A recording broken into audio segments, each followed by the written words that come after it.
Hey guys, welcome back to Telltale. I'm Emily, I'm Greg. and today we are talking about some Fritz Leiber shorts. Leiber. Leiber, Leiber. Lober, stories. Uh, the first one is this Wie video. Leiber. What? Wie Leiber. Willy Leiber. What's that? I love Leiber. That makes sense. Or no, Let's make we we t-shirts. we love Leiber. Let's make t-shirts. Um, but yeah, so this is a short story called The Bleak Shore. And the info. Hit us with Okay. it. This in the bibliography I've created of Leiber's complete works, this is number Found on 9. telltalebooks.com. Yes, it is. Mm-hmm. This is number 9. It was published in November of 1940. I see you put it as a top 10. Excellent. Of I course. would have. November of 1940 in Unknown magazine, which was the fantasy companion to Astounding, Mm-hmm. and was edited. Yeah, I don't think people understand. Everybody thinks of John Campbell as science fiction, Mm-hmm. but he edited Unknown, later called Unknown Worlds, for like 4 or 5 years, Mm-hmm. and published some really groundbreaking fantasy stories, including all these very early Fafhrd and Gray Mouser stories by Mm-hmm. Fritz Leiber. Mm-hmm. And that's not really acknowledged very much, that Campbell had an impact on fantasy at a time when fantasy, you had fairy tales and you had some things like William Morris, Mm-hmm. or the older, more Christian stories like C.S. Lewis. well, C.S. Lewis came later, Mm-hmm. the Pilgrim's Ah, Progress, yes. stuff like that. Mm-hmm. And you didn't have anything like today's fantasy. Mm-hmm. And the roots of creating what we have today go back to Conan in Weird Tales and stories by Fritz Leiber in Unknown Worlds. Mm-hmm. Dungeons and Dragons, in particular, owes a huge debt to Yes. Fritz Leiber and this series of stories, which was published by John W. Campbell Jr. in Unknown. Ah, interesting. Okay, so he had a huge impact on science fiction, but he also did have a huge impact on the development of modern fantasy, Mm-hmm. and people don't acknowledge that at all. Yeah. Um, but of course, the primary series Mm-hmm. in starting this whole thing at a time when fantasy, like I say, there was so little Mm-hmm. to look toward for fantasy in 1940. Mm-hmm. Um, Fritz Leiber came along and started writing these Fafhrd and Gray Mouser Mm-hmm. stories, and this was the second of the Fafhrd and Gray Mouser stories published Mm-hmm. very early in Leiber's career. His first, well, not really his first professionally published story, but his first professionally published fantasy story Mm-hmm. was the first Fafhrd and Gray Mouser story, Yeah. which was also an Unknown. Yeah. So this is just huge Mm-hmm. what we're covering here. They're short little stories. Well, this one, yeah, this one was just a short story, the Bleak Shore, just a short story, Mm-hmm. but it has a huge impact. And when we were reading Sir Hereward and Mr. Fitz, I was seeing I these stories. I see it now.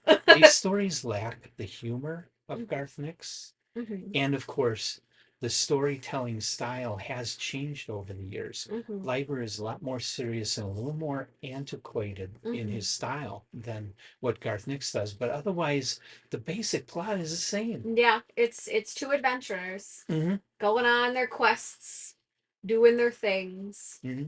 Um, but yeah, you want me to get into Go this? for it. All right. So this giant, this tiny man, and this guide. No, they don't have a guide. This giant and this tiny man are in a bar, drunk, gambling, and are charged by this mysterious cloaked figure to go to the bleak shore and challenge death, essentially, in very vague terms. Mm-hmm. And as if they are put into some kind of hypnosis or trance, they basically leave the bar, leave their winnings, get in a boat, and start heading towards this very unknown slash superstitious area, which Yeah. is the Bleak Shore. And they do have a crew with Yes, them. they have a crew of 4 slaves with them from a previous journey that they had overthrown a city or something and taken them as hostage slaves for sparing their lives. Hmm. And so the story is actually told by one of the surviving slaves of the party Hmm. who was made their way back to the town that they left from. Yeah. Um, but basically, they just head straight there as if nothing can stop them, as if in a trance they encounter obstacle after obstacle. And the slaves basically kind of say, like, it's as if there was like this ominous feeling overcoming them. Like there's a lot of superstition involved. There's a lot of like they just know something is so different and so off about this. And as they're encountering all these different obstacles and struggles, it's as if nothing can stop their captains at all. And they're like just risking their lives because they have no choice. They're enslaved until they reach these high cliffs and they seem to like kind of snap out of their trance and encounter these horrible crazy creatures um that basically try to kill them Hmm. until one of our main characters, I think it was the gray mouser, realizes there are eggs in the cave. And so he starts going after the eggs instead of the monsters that are starting to overwhelm them in kind of like a last Hail Mary Hmm. situation and ends up destroying one of the eggs. And in doing so, all the monsters die Hmm. and like they're fully out of their trance. Yeah. And so there's a little bit of mystery as to what is going on. Like, did it kill the who was this mysterious man who charged them and put them in this translates like state? Hmm. But the adventure is so fun and pairs so well with the narrative that these tertiary or secondary characters tell that it becomes very legendary Hmm. in that realm. And so it's just a really fun adventure Yeah. that's really well written and gives so much depth to characters that are in a trance. Like this is my first introduction to these characters. Hmm. And they still have so much depth even though they're just two guys in a trance Hmm. going on basically a mercenary assignment, Yeah.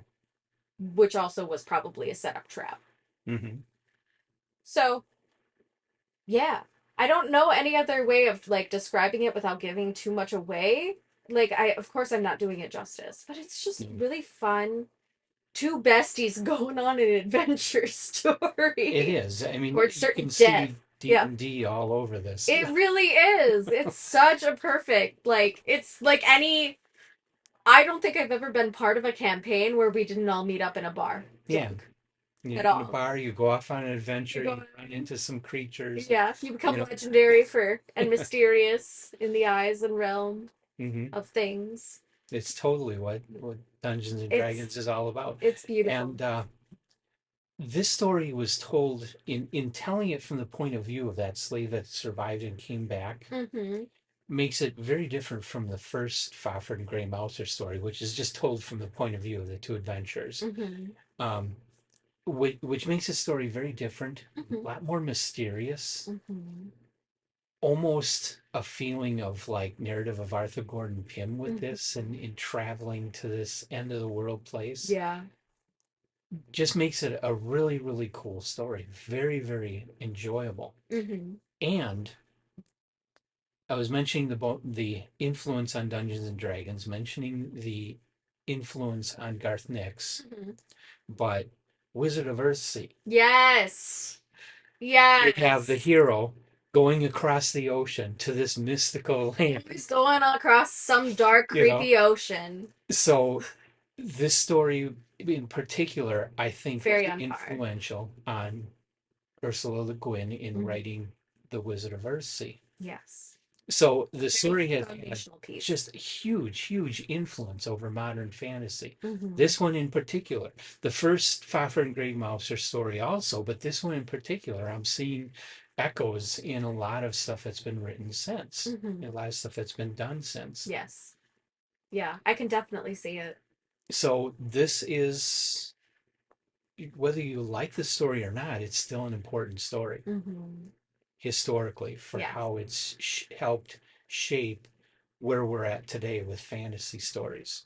Yeah. And I just love, again, one of the things I appreciate in stories like this is that the healthy camaraderie between two male characters. Hmm. They don't have to be in love. There's no weird conflicts that or jealousy or any of that other emotional stuff.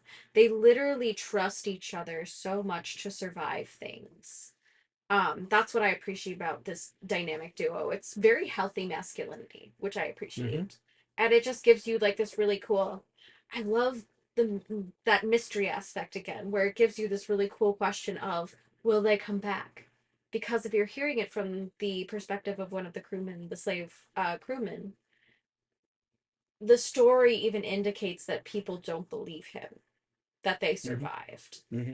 and that people, you know, while this is a whispered about that they are still alive, no one knows because they haven't seen them again. Hmm. And everybody doubts because it's just a slave who made it back and might be just talking shit, or saying things or whatever. Like, Yeah. there's just this unreliable narrator perspective, even though the narrator was the witness, Hmm. which I think is really interesting. That's the only drama besides the actual conflict itself. But telling it that way, I mean, that's how ancient legends got started, Hmm. is I know a people guy. Yeah. coming, coming into a group and saying, I saw this person do this. And, I know a that's how guy. it I got was started. there. I saw it. Yeah. Hmm. Hmm. Pixar And didn't and happen. so by choosing that as his point of view in this story, he elevates these two to the level of legend. They're not just a Hmm. couple of buffoons out there They're blundering not into just things. besties looking to have a little Not just a couple of fun. guys looking to go and kill things. Yeah.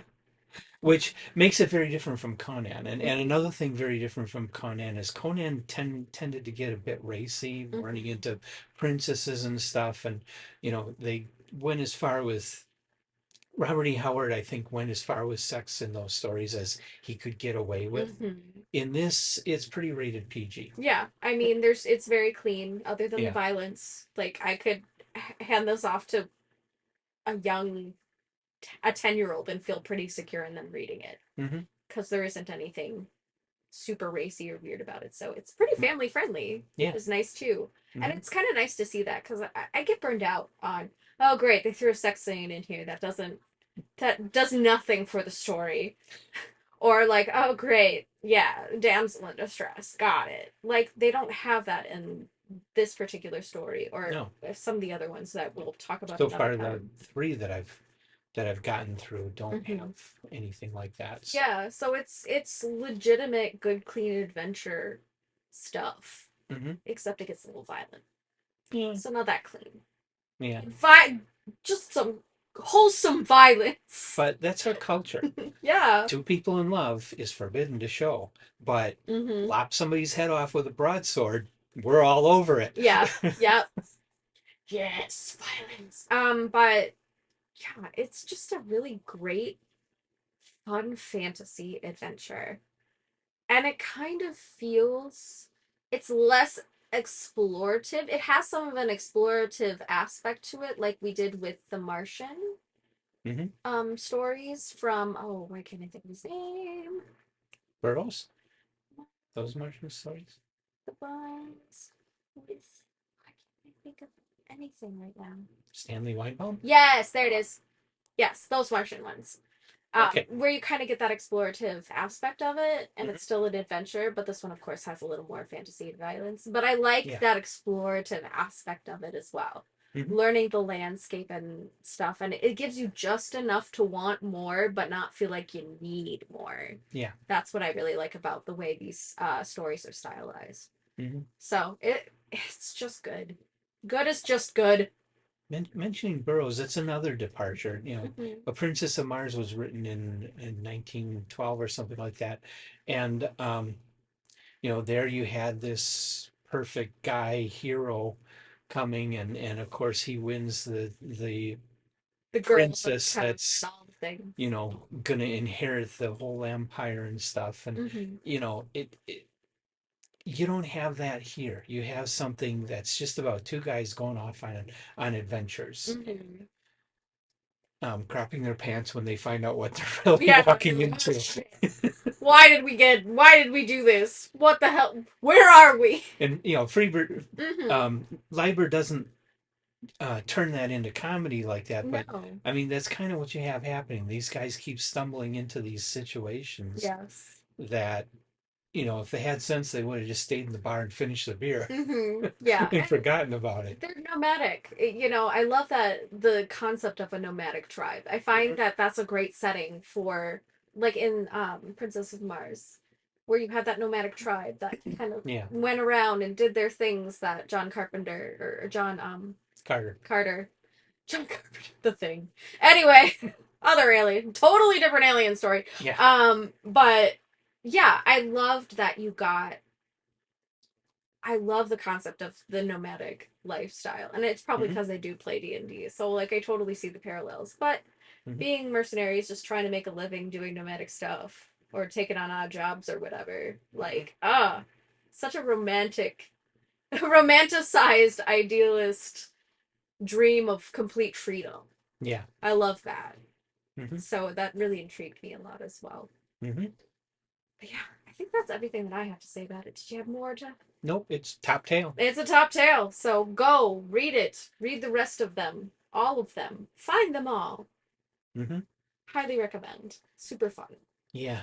And well, we read PDFs of the original Unknown. Mm-hmm. I have all these stories in paperback somewhere buried Oh, under. gestures Um, at all the piles of books that you yeah. guys don't get to see because you're not. Um, You don't see behind the camera. I would love to get hardcovers of the whole Fafhrd and Grey Mouser, but the best ones by Centipede Press. Uh, and it's pricey. While they're no longer in print. If I would have got them when they first offered them, I could have got them at an affordable price. Now you got Mm-hmm. to pay like $500-600 per Uh, volume, and yeah. there's like 8 volumes to get in.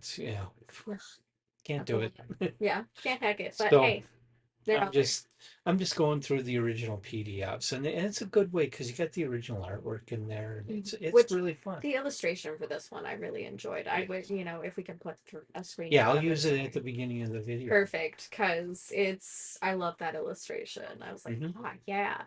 You had some just super beautiful work. But in the same magazine, you'll have stuff that looks like it could have come out of an early comic book. It Or a was child so, drew it. Yeah. well, not quite that bad, but just Yeah. not very well done, not very Hmm. artistic, not very well drawn. All right. So you got a mixture in those magazines, but Yeah. Not always the good stuff. yeah. But yeah, this one was pretty good. So thanks for joining us, guys. Do you have any comments about this particular series of stories? I'm excited to read more. Okay. And please join us for more. Like, subscribe, hang out with us. We'd love to hear from you. Like, talk to us and tell us what you think. So, And the next one is another Fafhrd and Grey Mouser, the Howling Tower. yeah, Yeah, very soon. yes. So join us for that one, and we will see you next time.